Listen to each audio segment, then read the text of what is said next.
তাদের এটা আমার কথা যে বাংলাদেশের সম্মানটা যেন বজায় থাকে, তারা সেইভাবেই। আসসালামু আলাইকুম, তারকা টিভির আরও একটা স্পোর্টস আপডেটে আপনাকে স্বাগতম।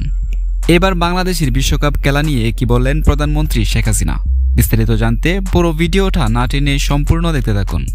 সপ্তমবারের মতো বিশ্বকাপ খেলতে বাংলাদেশ ক্রিকেট দল এখন ভারতে। বিশ্বকাপ খেলতে যাওয়ায় টাইগারদের প্রতি শুভকামনা জানিয়েছেন প্রধানমন্ত্রী শেখ হাসিনা। বুধবার ভয়েস অব আমেরিকাকে দেওয়া সাক্ষাৎকারে বাংলাদেশ ক্রিকেট দলকে নিয়ে কথা বলেছেন তিনি। বিশ্বকাপে বাংলাদেশ নিয়ে প্রত্যাশার প্রশ্নে প্রধানমন্ত্রী বলেন, আমরা সবসময় আশা করি অবশ্যই বিশ্বকাপে আমরা ভালো খেলতে পারবো। বাংলাদেশের সম্মানটা যেন বজায় থাকে, তারা সেভাবেই সবটুকু ঢেলে দিবে, আন্তরিকতার সাথে খেলবে, আমি সেটাই চাই। তিনি আরও বলেন, বিশ্বকাপে যে আমরা খেলার সুযোগ পেয়েছি এটাই তো সবথেকে গর্বের। তবে দেখা যাক, ভালো খেললে ভালো রেজাল্ট আসবে এটাই আশা করি।